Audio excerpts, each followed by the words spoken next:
What a nice. Please sit down. Hi, Scott. So I always said that if I ever became president, I would play that all the time, no matter where I went in the building.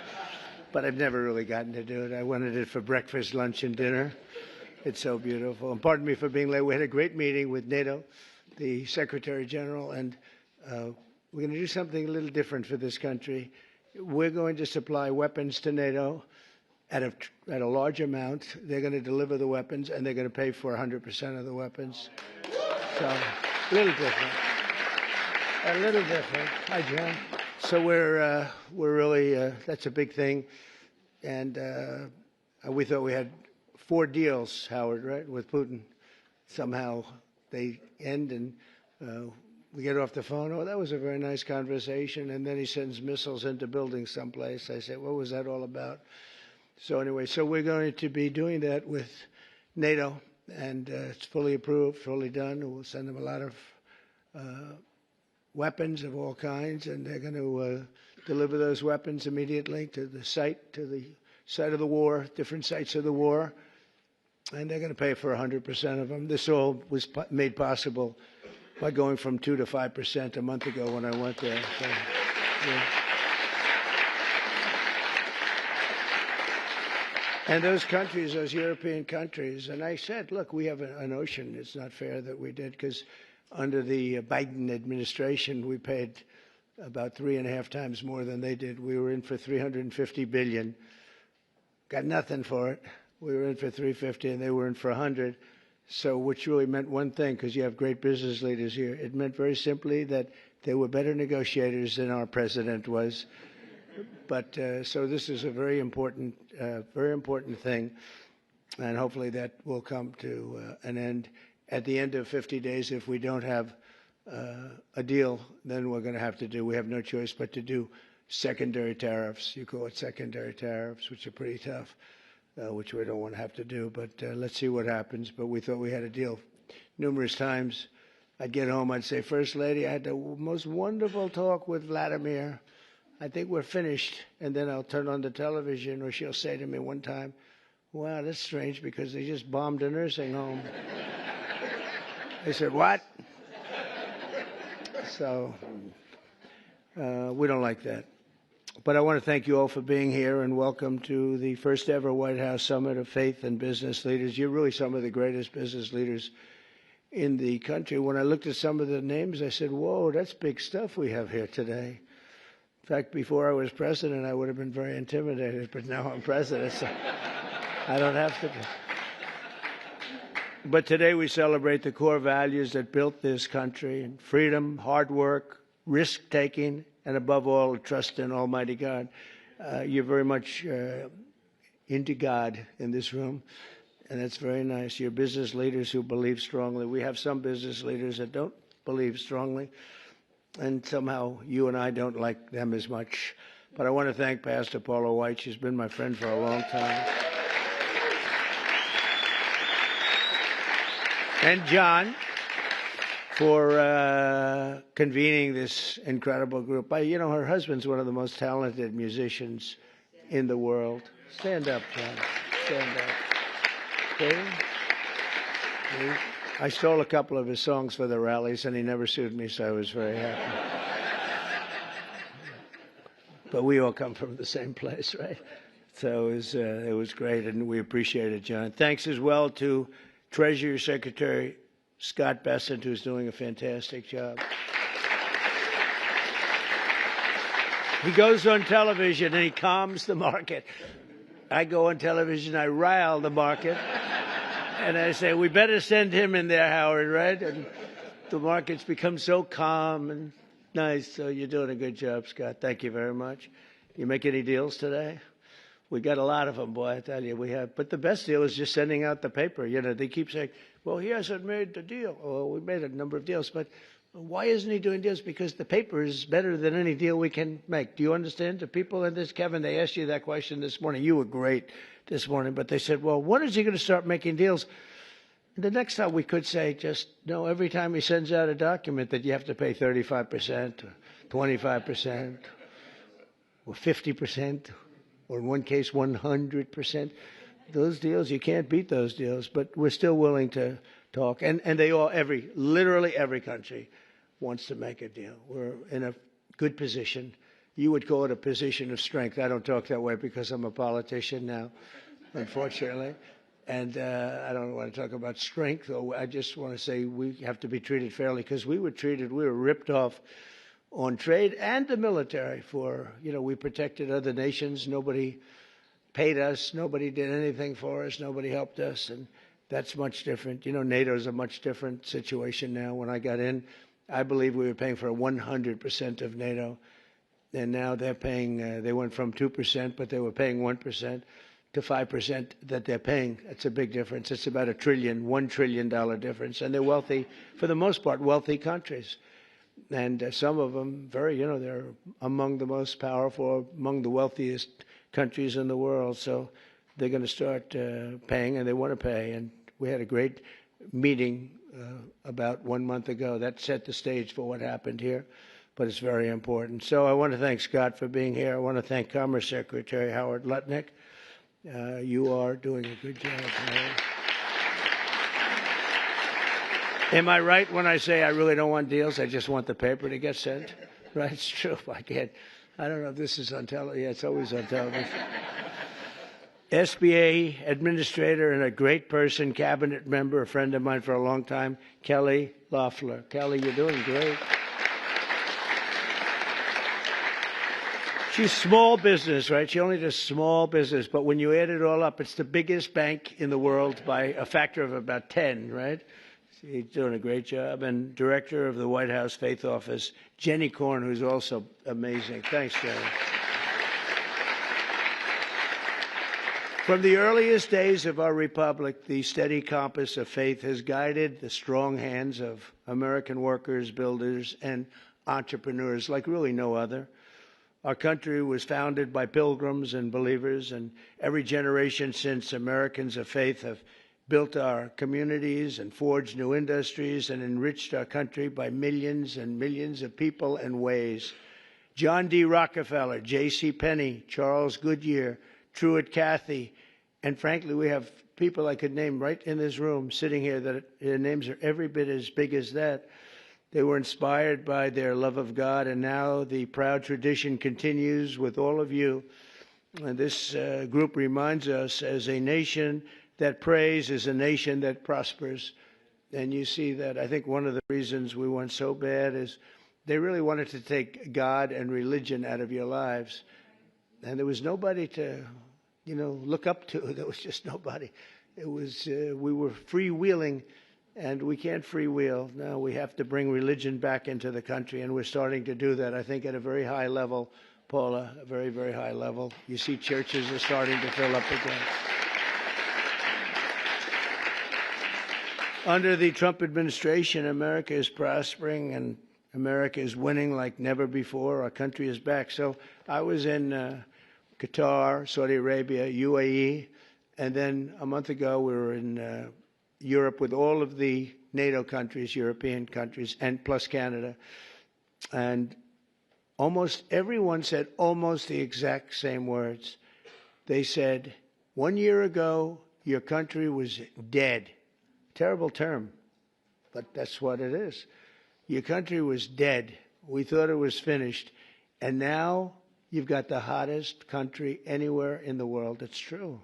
Is the hottest country. Did you see they found $25 billion of essentially profits last night? They said, where did it come from? It came from management, but it came from tariffs. And it came from, good business skill. And I've always made money. Now I'm making it for you people. I've had good days and bad days, but in good days and bad days, I always found a way to make money. And we have to do that for our country. But and we did 188 billion in Scott just now, 188 billion in tariffs, 188, and we haven't even started yet. That's only for cars and steel. We actually have barely started. The economy is roaring, business confidence is soaring, incomes are up, prices are down, and inflation is dead. It's dead. We have a bad Fed chairman, really bad. if he would lower the rates, and I tried being nice to the guy, it doesn't help. He's like a knucklehead. No, he's a knucklehead. A stupid guy. He really is. You know, each point, think of this, each point costs us $360 billion. Billion. 1 point, $360 billion. 2 points, you got $600, $700 billion. And we're way high. We're at 450 or 425? 450? And how do you go borrow money at 1% when the Fed has you at 450? And, you know, it's not that easy. I get angry at them. Why are we paying so much? You know, because he's got you up at this number. And we should always be the lowest. Now that we're doing great, we have no inflation. Think of it. Our stock market hit record highs. Everything's hitting a record high. We're really running good with no inflation. And we should be at 1%. We should be less than 1%. I think Switzerland is the lowest at like 0.5%. We should be lower because without us, there's no world. I don't want to sound overly aggressive, but without us, you have no world. And we've put our country on solid footing. We had a man as president who was the worst administration, worst president in the history of our country. We've had some bad ones, but he's the worst ever. What he did at our border can never be forgotten. 25 million people allowed to pour into our country, all unchecked, unvetted, murderers, gang leaders, gangsters, people that you don't want in our country under any means, terrorists. We have many terrorists in our country, and we're watching them close. Tom Homan, by the way, is doing a phenomenal job. Kristi Noem is doing a phenomenal job. We had last week, it was reported, nobody, not one, even I don't know if I believe that number, but it's done, the numbers are done by liberals. So they said, did you know that? They said we had nobody, zero, cross our border. It's the first time that ever happened. Zero. Did you hear that? It's like crazy. But we have people from mental institutions, insane asylums even. That's a mental institution on steroids, essentially. But we had people coming into our country. We can't have them. And we have to get them out. But we can never forgive this administration, this past. And I'm okay with administrations. I mean, I can go through a Democrat administration, say, hey, look, they worked hard, they tried hard. But the things that they did to this country, we can never, ever forget it. From the rigged elections to the border, to the transgender for everybody, from men playing in women's sport. Do you ever take a look at some of these records? There was a long-distance race, a marathon, where they had a great female runner, a number of them, but they had one in particular, and they had just an average male runner who had transitioned.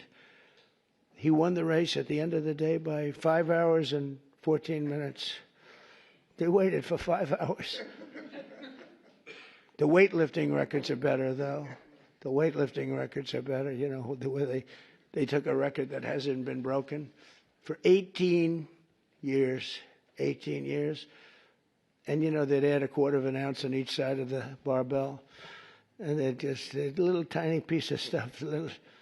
She'd go up and she couldn't get it up. And this guy comes along. Have you lifted before? Yes, at a low level. He was a low-level lifter as a man, but transitioned. And he goes up to that thing. Bing, bing, bing, bing, bing. Could have done it all day long.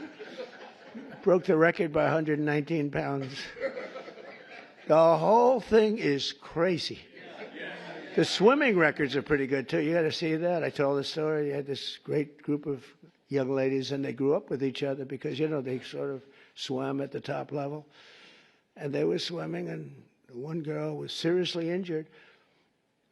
She looked left, and she saw the same girl she grew up with, Kelly, in California. Same girls, you know, that young age, they sort of rise to the top. She looked to the right, she saw the same girls, but there was this giant standing right next to her.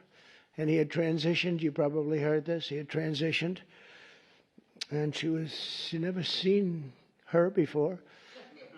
And when the race was started, He blew by her so fast that she suffered massive windburn. They had to take her.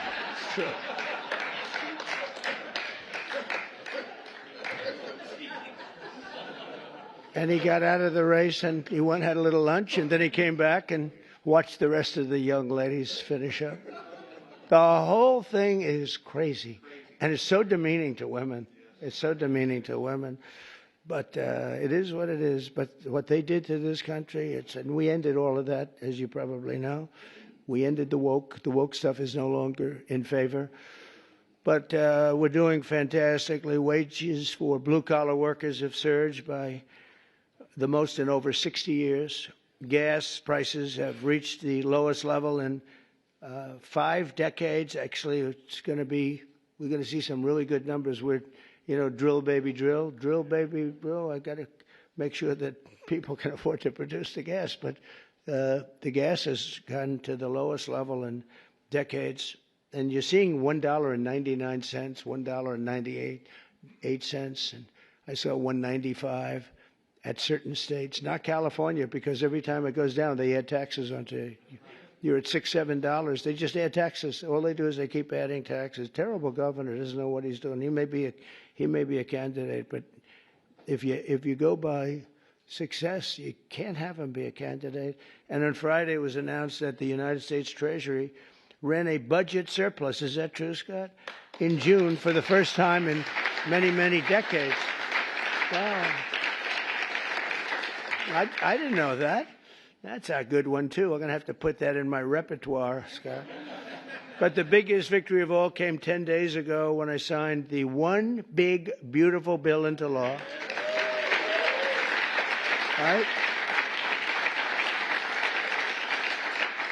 And just as I promised, we did something that was amazing. Everybody was against it. I wanted it.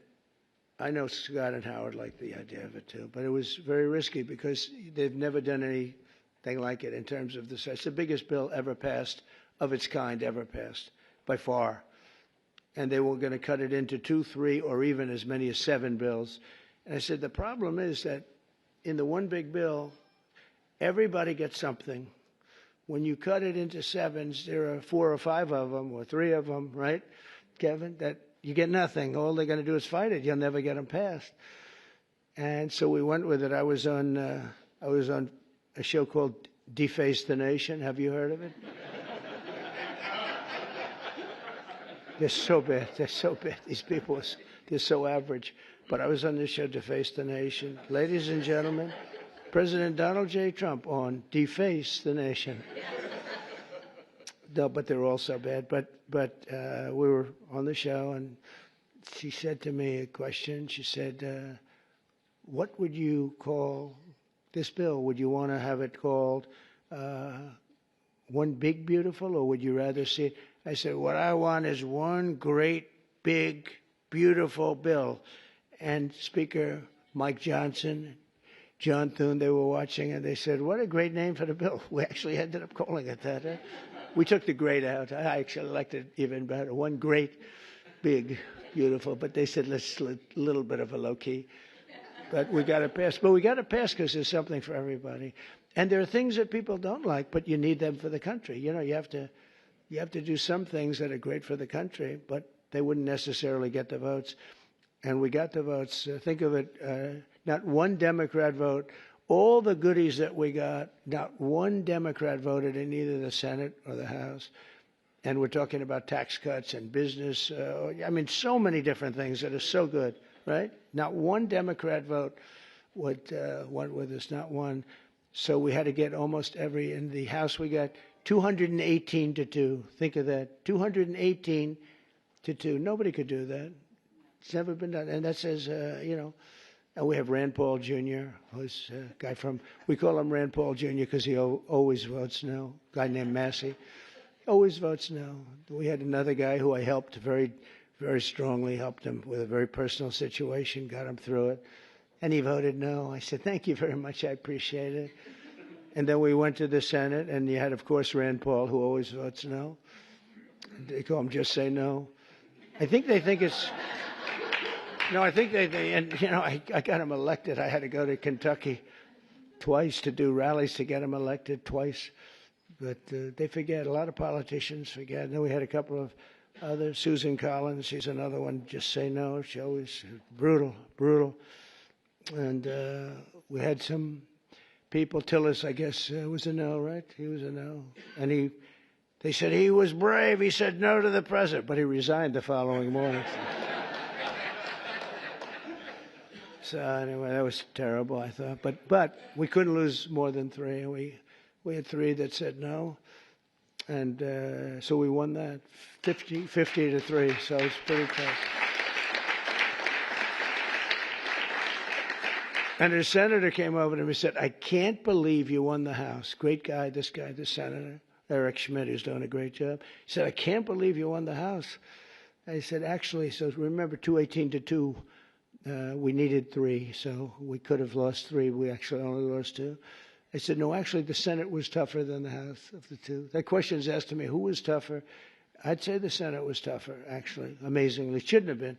We had a slightly bigger margin in the Senate proportionally, but it was brutal. It was, they said, "Sir, we have 12 hard no's." You know, a hard no is not recoverable, right? This was at 2:30 in the morning. Mike Johnson called up. "It could be 20, but it's at least 12. So could you call them, sir?" I said, "What time?" I said, 2:30 in the morning. And we have to win, right? We can never give up. The people in this room, right? You never gave up. My supporter right from day one, and her husband with a bad damn back, right? How's his back? Is he okay? Every time I see him, he's got a bad back. But he's got a lot of cash, so. A lot. He's got a lot of cash. But no, they're great people. Thank you very much. I do appreciate you. You were there right at the beginning, you know, always was there. But we have a situation where we call up these people at 2:30 in the morning, and I called up. I got along with them all great. I liked them, but they're tough. You know, they're congressmen. When you're a congressman for 20 years or you're a senator for years, you're smart and you're a survivor because you go through all sorts of hell. But I called up Congressman. I said, "Jim, hi, Jim, how are you doing?" He said, "Fine, sir." I said, "Family's good, yeah?" He said, "Sir, you have my vote." I never said what I was calling about. I said, "I do, thank you very much. But how do you know what I'm calling you about?" I said, "Sir, I've been your friend for 2.5 years. You've never called me during normal hours. So I assume that if you're calling me at 2:30 in the morning, you're not calling me to ask me how's the family doing." I said, "Yeah." So, pretty good. So I called up everyone. I think everyone with the exception of one. I had to speak a little bit, but I call up, "Sir, you have my vote." "Thank you." "Sir, you have my vote." Think of that. And we got 12 votes in a matter of, I called back 20 minutes later. I said, "You got all the votes." That's spirit, right? That's spirit. They wanted to maybe hear. They wanted to have a little love. You know, the sad part is that some of the best people are the people that don't get any publicity because they go with something because it's good. So a guy like some of the people I'm talking about, but some of the people where you didn't even have to call, they vote yes, 100%. You don't have to waste any time with them. You don't have to beg them, "Come on, you can do it. Come on, let's have lunch, let's have dinner." And then you have other guys that want you to suffer. I mean, some of these people that I just mentioned, whose names I just mentioned, you got to go through hell. And the ones that are really good and they love the country and they're doing right. I mean, what's the alternative? You know, the alternative here, you're getting the biggest tax cut in history. And with the Democrats, you're going to have the biggest tax increase in history. Now, we could go into 100 other details. They're equally as crazy. So I said, "So what's the difference?" So you're going to say no, and you're going to have the biggest tax cut in history this way, and you're going to have the biggest tax increase the other way, and you'll probably end up in a depression because if you ever did that, it would be a shock to the whole world. That's what happened in 1929. I said, "So you're going to vote for the other side?" "Well, sir, I'll do what's really appropriate." You know, the losers. But you have that. Really, they're grandstanders. You know, you have grandstanders, and you have them in every business. And the Democrat has far fewer. They're grandstanders, but you know, the one thing about them, they have bad policy. They're evil people in many ways, but they stick together. You don't have it where you don't have. I don't want to use too many names, but You don't have a Mitt Romney in the midst who makes you suffer. You don't have some of the people that I mentioned who make it so hard. They make it so hard. And the alternative is one of two things. You can either get all these things and make the economy strong, or you're going to literally have perhaps a depression where you people so rich, so beautiful, so nice to look at will be totally busted. And let's see how long your wife stays with you. You're beautiful. She'll stay with you for about 3 weeks and she'll say, darling, I can't take it anymore. I can't take it anymore, darling. I'm leaving you. I said to one guy, he's a very, very unattractive man, but he's smart and he's rich. And I said, you better hope we get this thing passed because your wife will be gone within about 2 minutes. He said, you're right. But so we had a tremendous success, and it gives you the biggest tax cut in American history, the largest spending cut in American history, and the largest border security investment of all time. And again, we're doing great on the border. I almost say, why do we need it? We have such good numbers, but you need it. Ultimately, you're going to need it. I built hundreds of miles of border wall. Without that, you could have never had the results that we had. But to lift up the American family, we increased the child tax credit and made school permanent. We made it all permanent, the school choice. And we expanded school choice. And for every newborn child, we created what's called the Trump accounts. And this was Michael Dell. I don't know if Michael Dell's here.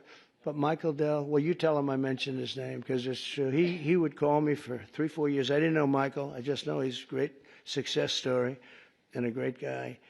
That's all he talked about was the account where you put $1,000 and as a baby is born, $1,000 into an account and you let it be invested by, I guess you pick out some good money determinant or fund or index.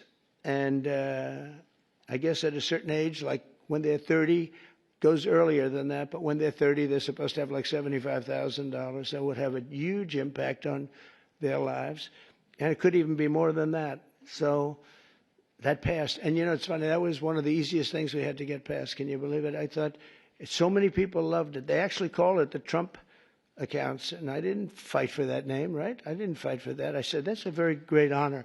But Michael Dell was amazing. That's what he said he's going to invest billions of dollars doing it for children. He's going to put a lot of his money into it. But even more importantly than the economic success, we're restoring the spirit of our country. America is once again an optimistic nation. We were so down. It was depressing. We were so down. That's why I ran again. I got cheated. They rigged the election. But I said, if I didn't think I won, I would have never run. Because that's like a poll, right? You lose, you lose. It's worse than a poll. But I saw the lack of spirit in this country for 4 years. It was a dark, horrible place. And for people of religion who were arresting your pastors, they were arresting if you went to church and you had a service outside. And the reason outside, because you had the COVID. And you could go outside. They'd arrest everybody for even having the service. I'll tell you, religion took a big hit because of the way they treated all of us. And we now have a confident nation, an optimistic nation. And we have one nation under God, and we'll always keep that term.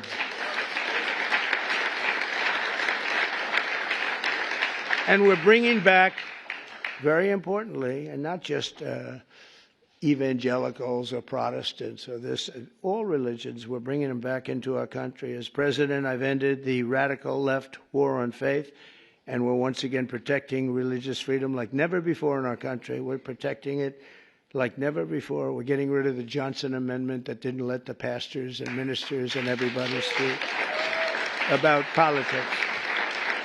Now you're able to speak about politics, Paula. You can say, I don't like that guy, and they don't take away your tax-exempt status. They take away tax-exempt. And I'll tell you, remember when that started? It was at the meeting room before I ran, 2015, a year before the election. And I was with 50 faith leaders. They were great, very well-known people, mostly Protestant, but you had rabbis. You had an imam, 2 imams. And we were talking, and I said, I'd love to have your endorsement. And they looked at me like, what? I'd love to have your endorsement. We have such respect for you, and your control are really very powerful. And they looked at me. They didn't say anything. Do you remember that? And I said, what's wrong with these people? I didn't know about the Johnson Amendment. Don't forget, I never did this stuff before. It wasn't like I ran. I was on the other side. I was on the same side as you. You write contributions to people that you like. But I never ran, so I didn't know about the Johnson Amendment. And I called Paula and Jenny aside. I said, could I ask you, when I said I'd want your, support, your political support and endorsement, they looked at me very weird. What's going on? Well, sir, there's a thing called the Johnson Amendment. And if they even speak about anything having to do with politics, they will immediately take away their tax-exempt status. And if they lose the tax-exempt status in your world, that means you might as well close up your church. I said, you got to be kidding. So I can't really. And I told them, we had another meeting a couple of months later. And I said, you people in theory are the most powerful people. You're more powerful than man or woman because we have more than 50. Let's assume men and women are 50-50. But you have 80% between all the different religions. I said, you have more power than anybody. But you're not allowed to use your power. I said, we're going to get rid of that because people want to hear what you have to say more than anybody else, pretty much. And we did get rid of it. And we launched something that's great. And now you see people, if they like somebody, they're able to talk about that somebody for office. Right, Jenny? We're able to talk about a certain politician that has your values and likes your religion. It's okay. And we got rid of that. Was Lyndon Johnson, a very powerful guy. And he had a problem with a pastor, I think in Houston. And the pastor was not a fan of his, and he put the clamps on the guy. He really did. Amazing, actually. And we opened it up. I looked at him, and we're up 68 stories in the air at Trump Tower, and at this beautiful conference room. I look down, I see people walking up and down the street. I said, that means that person walking up and down the street, any one of them have more power than you do because you're not allowed to even talk about it. You were even afraid to talk about it. But they're not afraid any longer, and I think they appreciate it. As president, I've ended the radical left war on faith, and we're once again protecting religious freedom instead of destroying it. And God is once again welcomed back into our public square. It's very important.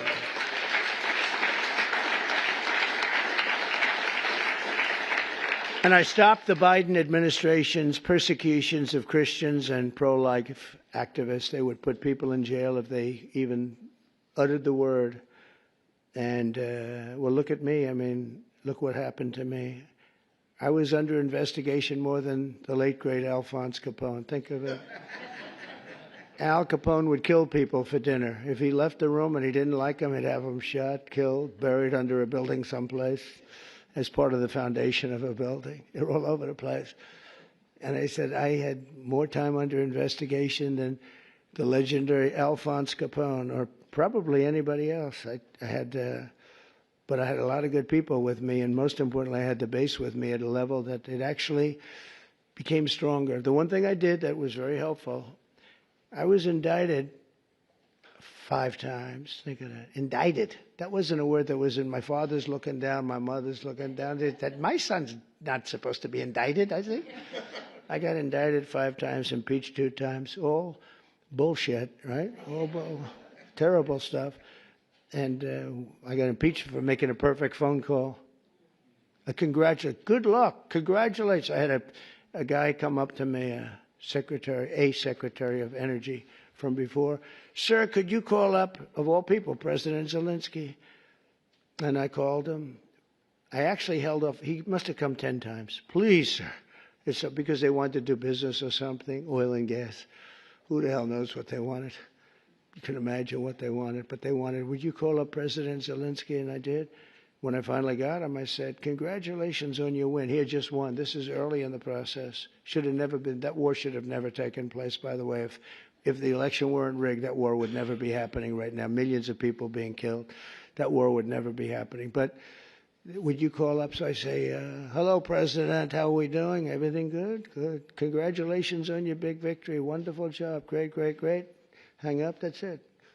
I get indicted for making a phone call. I told that secretary, who wasn't the smartest bulb, He wasn't Rick Perry. You don't want him on your debate team, let me put it that way. Rick, you're not going to be on my debate team, Rick. But he's the one that asked me to do it, Rick Perry.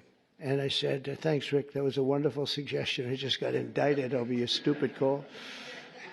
This is what we have to put up with, right? This is what we have to do. We have to put up with things. But it's been an amazing period of time, and we've straightened out so many bad things in this country. I created a Presidential Commission on Religious Liberty and established the Department of Justice Task Force to eradicate anti-Christian bias, because you have a very big anti-Christian bias that you don't think about and you don't hear about it.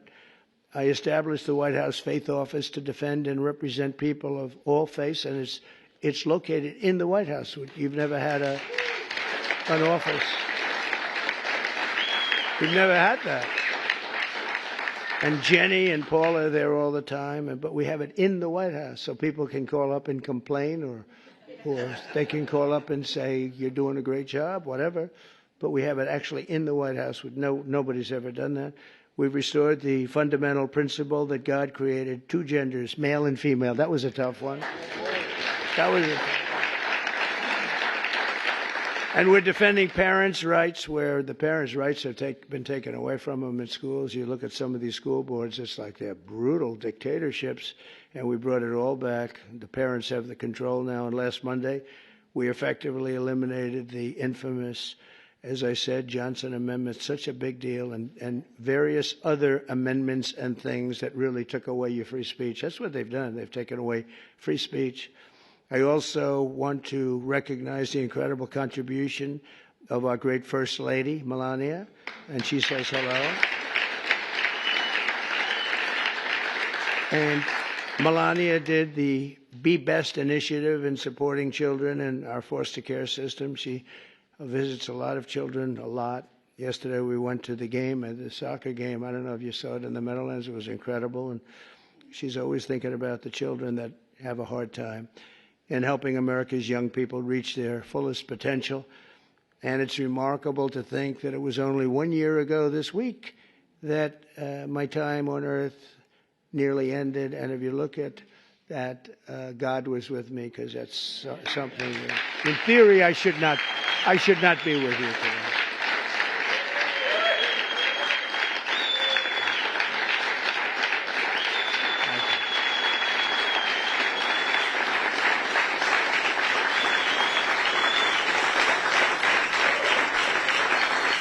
Well, I believe that, and I believe it, that my life was saved by God to really make America great again. I really believe that. I think I have a son. He's a great shooter, like a championship shooter. Don and Eric was a great shooter, both of them. But they said that at that distance with that gun, you didn't have a chance. And we turned the head at the right time, didn't we? Huh? We turned the head at the right time. So, I don't know, some people say it was lucky, and some people say something else. I say something else. I think God helped us. So I always believed in giving back to this nation, a nation that we love so much, and I know that everyone lives by that same sacred principle. The people in this room do, I can tell you. I hate when I see complainers, people that complain and they don't do anything about it. Like, in many cases, the media, not all of the media. I must have something because we won in a landslide. Think of it, we won every swing state. We won by millions of votes. We won the popular vote.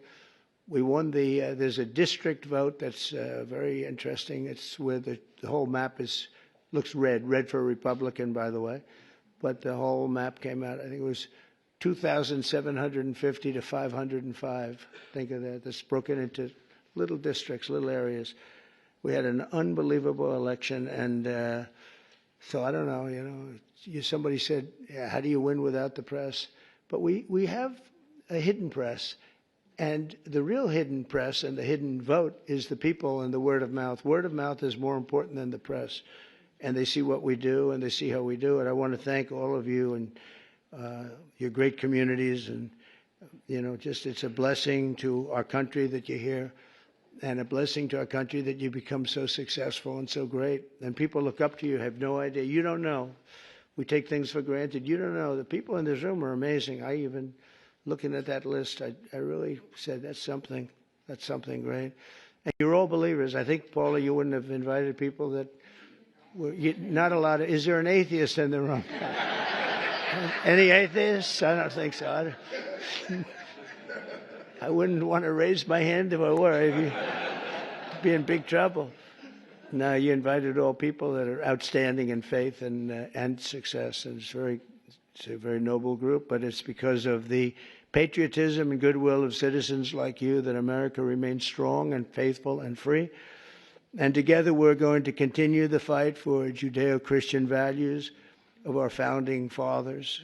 We'll grow our economy. We'll defend our sovereignty. We'll protect our children. When you look at the job we did, I was just thinking because President Putin said it to me and other leaders said it to me. When they looked at those B-2s go in, and think of it, they flew for 37 hours straight. We had 52 tankers, the gasoline tankers, and they rode along with them at different aspects, and they refueled. And not a screw was broken, not a mark was on those planes. Every engine was perfect. When they landed, they were just as good as when they took off. Think of that, 37 hours and about 40 minutes through a very rough territory. And those machines worked incredibly well and literally not a problem. And when I honored the flyers, we did it last week, I also honored the mechanics, the people that took care of those machines. And I said it's equally important. And you compare that, same country, you compare that with what happened with Jimmy Carter. It was a sad situation. The helicopters were coming down and they were crashing and the men were all over the place trying to get the hell out of there. And it turned out to be a hostage situation and horrible thing. And probably it was one of the things that cost him the election, certainly. But when you think of that and you see this was, in terms of perfection, they think it was a perfect military. We sent the planes to Guam. Everybody thought we were flying to Guam. And they said, oh, they're going to Guam. Well, Guam's out of the way. And at the same time, we had some others going a different direction. I watched horrible CNN. You know, you have to watch sometimes your opposition, and they are opposition. And I saw that they had basically the plans of when we're going in, when we would be entering Iranian oil airspace. And I said, you know, that's weird. And I called the general, Raisin Kane. He's fantastic. I said, General, and Pete Hegseth, I said, I'm watching newscasts where they're saying what time you're taking off tomorrow and what time we're going to be entering the very dangerous airspace, the worst air space anywhere there is, anywhere that in the world. I said, what do you think? Sir, we'll be fine. We blow them away, we'll be fine. Because, you know, they went those B-2s with 7, and they were surrounded by a lot of great planes. F-22s, the most beautiful plane ever built. The fighter jet, F-35s. They had a lot of different planes going with them. I said, but wouldn't a surprise be better? Yeah, it would be better. I said, well, then let me cancel it, and let's make it at a different time. So the day before, you know, I canceled it. I said, I'm canceling it. We'll do it sometime within the next 2, maybe 3 weeks, but I'm canceling it. And then I had a meeting, and I said, I have an idea, because I got slightly big coverage, to put it mildly. So everyone knew it was being canceled. I said, let's leave at the exact same time we were supposed to leave, the following day. And we took off, and that's when the planes went out to Guam and this and that, and we took off. And that was the only time. And they said it. That was the only time they knew we wouldn't be coming in. It was the exact same time that I came. I said, let's do something. And they flew in, and they were stealth, incredible planes. They were stealth. And they hit every bomb, hit their mark. Every single bomb hit the mark. It was unbelievable how they did it. And then they said, skedaddle. Skedaddle means get the hell out of there. They had to get out of that airspace. But it was an amazing thing, and I think it was so great for our country in so many different ways. You know, you see so many incompetent people, like the way we left Afghanistan with Milley and all these incompetent, stupid people. And Biden, I mean, it was him. Leave everything behind. We'll leave jets behind. I said to Millie, I said, so you mean to tell me, because I was going to leave. We would have left earlier than them, but we were going to leave with dignity and strength. I said to Millie, you mean you want to leave a jet fighter behind? Sure, it's cheaper if we do that. I said, wait a minute, give me a tank of gas and I'll fly it to Pakistan, or I'll fly it to someplace, or I'll fly it back home. Why is it cheaper? Oh, it's just cheaper. That's when I realized the guy was grossly incompetent, okay? He's telling me it's cheaper to leave a plane than it is that the planes cost $150 million apiece. Let's leave it, sir. It's just great. And they did. They left all, I was taking everything, but they left it behind. But when you look at what happened and compare that to what we have now, we have a real great machine. I rebuilt the military in my first term, and we left some of it to Afghanistan and the Taliban, and they have their parades. I hate those parades. Every year they have a parade wheeling down our equipment on some very unattractive street. That's, their Fifth Avenue. They show our equipment going down. Just it's getting older and older, but I hate to see it. But we're going to be working together to protect our children, and with the grace of God and the blessing of Providence, we will lead our country to heights that it's never seen before. I think we're going to be more successful in many ways, but I think we're going to be more successful than we've ever been. And I do think this, if we didn't catch it, if we would have lost this election, our country was finished. I think we were run by incompetent people. We were run by an auto pen that nobody knows who used it. I think it's one of the biggest scandals in the history of our country. We were run by an auto pen. Nobody has any idea who used it, including Biden. He doesn't know. Saw that interview yesterday. You knew nothing. So it's a very terrible. We're against an evil group of people, and they're very smart. Very smart. He's not, but they are. They took over the Oval Office. They actually took over the Oval Office. We can never let a thing like that happen again. So, Paul, I want to thank you very much, and I want to thank Jenny, and most importantly, I want to thank the people in this room. You really are incredible people, an inspiration to our country. And I know you don't know that. You don't think it because you're too busy working. But you are. You're a great inspiration to young people that want to be just like you when they grow up. And thank you very much for being here. And it's a great honor. And, Paul, I think you're going to say a prayer. I'll stay with you while you say your prayer, okay? Thank you very much, everybody. Thank you. Thank you very much.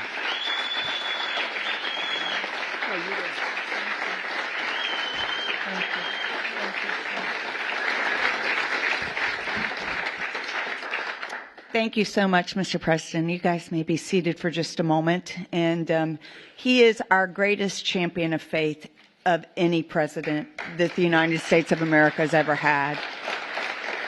We are deeply grateful for that. We are very honored that you are all here with us at the White House, and where faith is not sidelined, but has a seat at the table.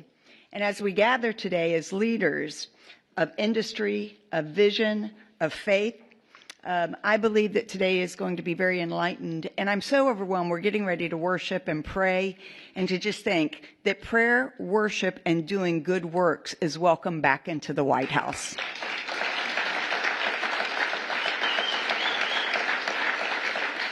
President Trump is a historic and a bold move established the White House Faith Office to recognize some simple truths: that America is strongest when faith is engaged and not silenced.